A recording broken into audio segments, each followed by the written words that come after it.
Group discussions. Just hearing those two words is enough to make your heart beat a little faster, right? The pressure is on, all eyes are on you, and you've got maybe 10, 15 minutes to prove you belong there. But what if I told you it's not as scary as it seems, that there's a way to actually master them?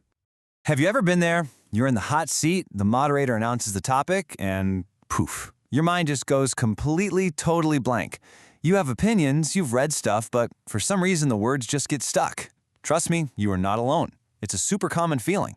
So let's just get right to the secret. You can absolutely ace any group discussion, or GD as they call it, and here's the kicker. It has very little to do with being the smartest person in the room.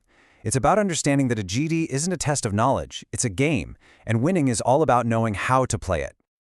Okay, so if we're gonna win this game, we have to know the rules, right? And that means we need to get inside the heads of the people judging us, the evaluators. What are they actually looking for when they're sitting there with their notepads? Unlocking their mindset is step one. It's the most important step. Forget trying to remember obscure facts or complicated statistics.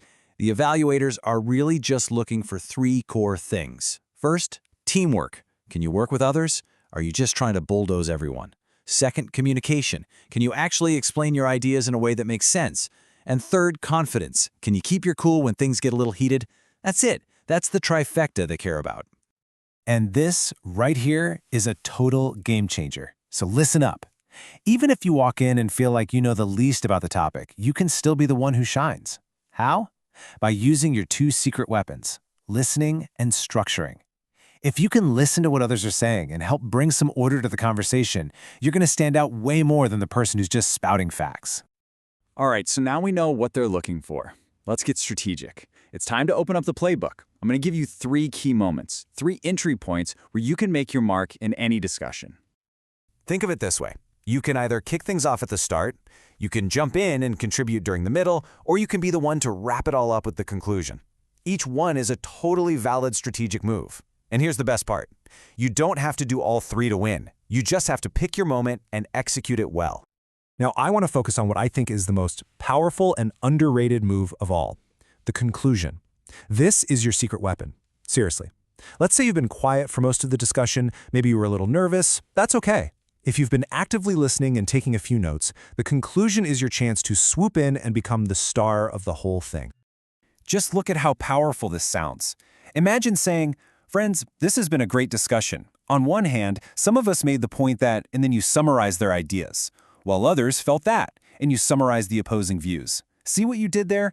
You didn't just give your opinion, you showed you were listening to everyone. You brought balance, you showed leadership. It's an absolute killer move.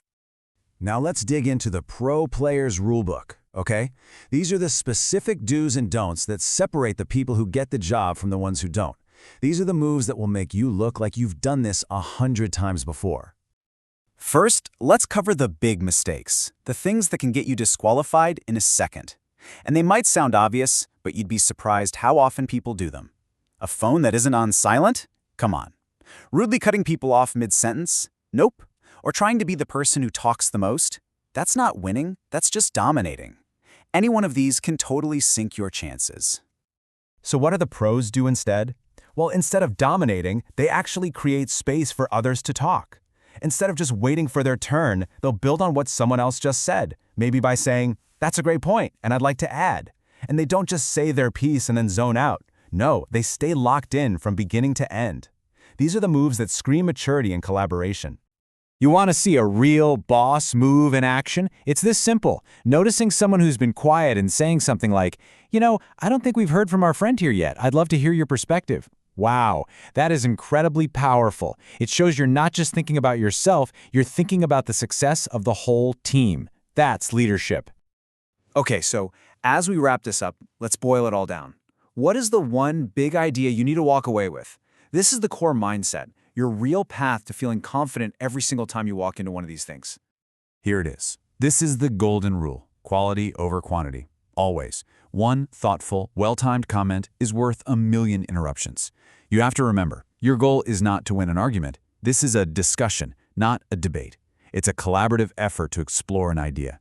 Shift your mindset to that, and everything changes. And look, I can give you all the strategies in the world, but real confidence, that comes from just one thing, practice. You build it by doing it.